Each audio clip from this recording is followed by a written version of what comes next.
Good evening friends. आओ अंग्रेजी सीखे चैनल पर आपका हार्दिक स्वागत है। मैं हूं राकेश देवड़ा और आज हम WH या इंट्रोगेटिव प्रोनाउन जिसमें हम क्वेश्चन वर्ड के बारे में पढ़ेंगे। क्वेश्चन वर्ड के बारे में हम यह जानेंगे कि उनके मीनिंग क्या होते हैं और वो उनके प्रयोग कैसे होते हैं। यहाँ पर हम इंट्रोगेटिव प्रोनाउन और रिलेटिव प्रोनाउन के बारे में पढ़ेंगे।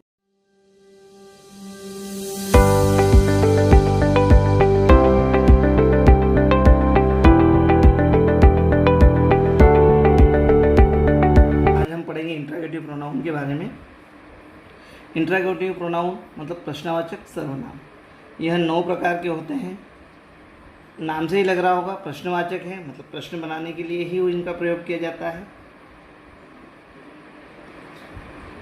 एक होता है व्हाट,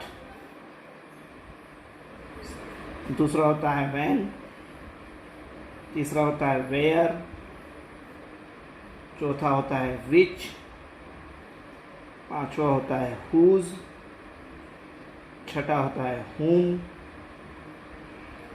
सातवां होता है who, आठवां why और नौवां how। यहाँ देखिए सभी W से स्टार्ट हुए हैं, इसलिए हम इसको WH भी कह सकते हैं और क्वेश्चन वर्ड हैं। इनके जो मीनिंग होते हैं वैसे जनरली हम सभी लोग इनके बारे में जानते ही हैं। व्हाट, जब भी व्हाट बोला जाता है तो उसका मतलब क्या होता है। व्हेन मतलब कब होता है।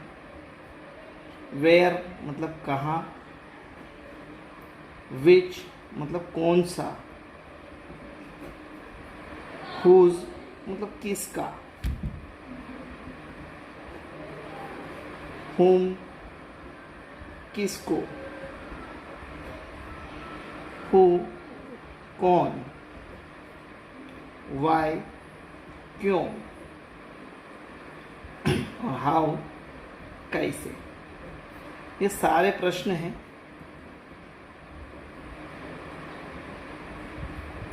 बहुत से लोग इनके बारे में पहले से जानते होंगे। सारे प्रश्न हैं। अब यहाँ पर इनके एक और मीनिंग होते हैं। वर्ड का मतलब जो भी होता है। कब लिखा है तो वहाँ पर जब। व्हेन का मतलब कब भी होता है, जब भी होता है। वेयर मतलब कहाँ है तो वेयर का मतलब जहाँ भी होता है। विच मतलब कौन सा। विच मतलब कौन सा, तो इसके लिए जो शब्द प्रयोग होता है। हुज मतलब किसका, तो इसका हम जिसका भी बोलना हो तो भी हम हुज का प्रयोग करेंगे। whom किसको, अगर जिसको शब्द का प्रयोग करना हो तो भी हम इसी शब्द का प्रयोग करेंगे। कौन, इसकी जगह पर हम जब भी जो बोलना होगा तो हम who का प्रयोग भी करते हैं। क्यों, इसके लिए कोई शब्द नहीं होता इसका। और यहाँ पर हाउ मतलब कैसे, तो जैसे भी बोलना हो तो भी हम हाउ शब्द का प्रयोग करेंगे। अब बात क्या होती है कि सेंटेंस में जब भी ये शब्द आए तो हम कैसे पता करेंगे कि इसका मीनिंग क्या होगा। तो पहले तो क्या है कि यहाँ पर हमने जो लिखे हैं ये वाला जो हिस्सा है जहाँ पर क्या, कब, कहाँ, कौन सा, किसका, कौन, क्यों, कैसे, तो ये सारे इंट्रोगेटिव प्रोनाउन हैं। ये सारे इंटेरोगेटिव हैं, इंटरोगेटिव प्रोनाउन हैं। इनसे हम प्रश्न बनाते हैं।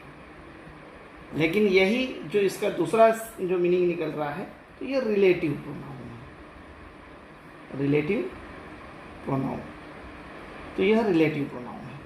तो नाम से ही पता चल रहा होगा रिलेटिव मतलब संबंध और इंट्रोगेटिव मतलब प्रश्न। तो यहाँ पर जो देखिए 3 बार आया है, व्हाट के साथ भी है, विच के साथ भी है और हु के साथ भी है। तो इन जो तीनों जो हैं इनके अपने अलग अलग मीनिंग हैं। जब ये वाला जो, तो यहाँ बातों में आएगा। बातों में जैसे आपने देखा होगा या सुना होगा कि मैं जो चाहता हूँ वो करता हूँ। तो यहाँ पर जो शब्द आया है उसके लिए व्हाट शब्द का प्रयोग किया जाएगा।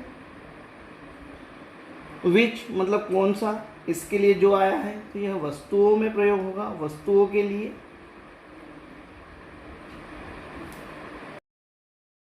तो वस्तुओं के लिए विच का प्रयोग करते हैं। जैसे हम किसी ग्रोसरी स्टोर में जाएं और मुझे भी जो पेन पसंद है वही मेरे दोस्त को पसंद है, और मैंने अगर उससे पूछ लिया तुम्हें कौन सा पेन पसंद है, तो उसने कहा जो आपको पसंद है, तो वहाँ पर जो शब्द का प्रयोग हुआ है वो विच का प्रयोग होगा। वाई के लिए कोई प्रयोग नहीं होता है।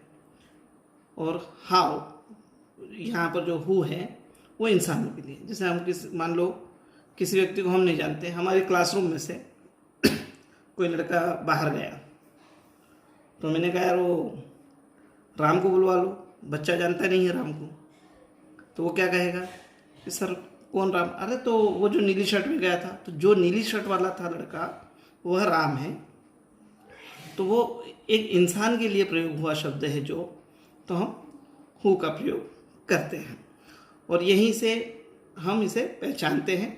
अगर क्वेश्चन वर्ड के बाद में हमारा हेल्पिंग वर्ब हो, हेल्पिंग वर्ब मतलब हमारे is, am, are, was, were, will, modal अगर हो हमारे कैन, कुड, शुड, तो ये क्या होते हैं हमारे हेल्पिंग वर्ब या मॉडल होते हैं। तो यदि क्वेश्चन वर्ड के बाद में यह शब्द आते हैं तत्काल, तो हमारा मीनिंग क्या, कब, कहाँ, कौन सा, किसका, किसको, ये वाला हो जाता है। और यदि क्वेश्चन वर्ड इनमें से कोई आ रहा है और उसके तत्काल बाद सब्जेक्ट आता है, तो हमारा मीनिंग ये वाला हो जाता है। तो बिल्कुल सिंपल सा फंडा है कि अगर WH के बाद हेल्पिंग वर्ब हो तो प्रश्न बन जाएगा, WH के बाद में यदि हेल्पिंग वर्ब ना हो और सब्जेक्ट हो तो वो उत्तर बन जाएगा। यह सीधा सा फंडा है इसका। कुछ उदाहरण देखते हैं कि दो दोस्त हैं, वो दोनों एक ही समय पे सोते हैं। तो वहाँ पूछा है कि राम पूछ रहा है श्याम से कि आप कब सोते हो, तो श्याम जवाब दे रहा है जब आप सोते हो। मतलब दोनों का सोने का समय एक जैसा है।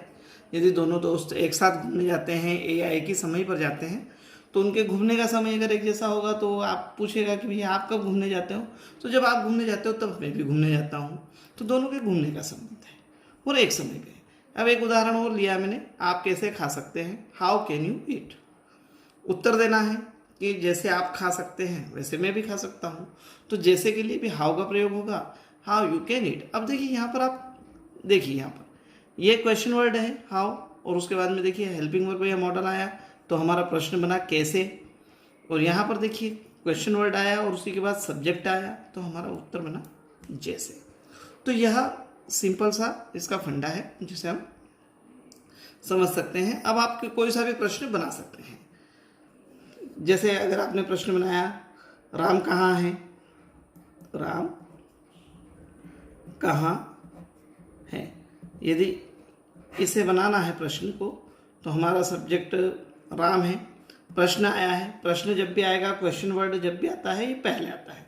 कहाँ के लिए क्या आएगा, वेयर।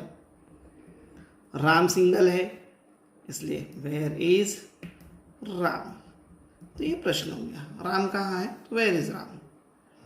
जहाँ राम था वहाँ मैं भी था, जहाँ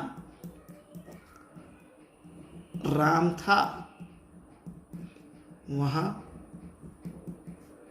मैं भी था। तो इसे बनाने के लिए जहाँ के लिए हम वेयर का प्रयोग करेंगे। लेकिन अब जहाँ आया है तो सब्जेक्ट आएगा, इसके बाद में वेयर के बाद में सब्जेक्ट आएगा, क्वेश्चन वर्ड के बाद में सब्जेक्ट का प्रयोग करेंगे। सब्जेक्ट हमारा क्या है, राम है, वेयर राम वास। जहाँ राम था वेयर राम वास, देयर वहाँ, आई वाज आल्सो। इस टाइप से भी हम बना सकते हैं। ये तो अभी केवल एक उदाहरण दे रहा हूँ मैं आपको। तो यह आपको इंट्रोगेटिव प्रोनाउन समझ में आ गए होंगे। वीडियो पसंद आए तो हमारे चैनल को लाइक करें, अपने दोस्तों के बीच शेयर करें, और हम इस चैनल पर नए आए हो तो हमारे चैनल को सब्सक्राइब करें, बेल आइकन को जरूर दबाएं, जिससे आने वाली नई वीडियो की नोटिफिकेशन आपको सबसे पहले मिल जाए। Take care.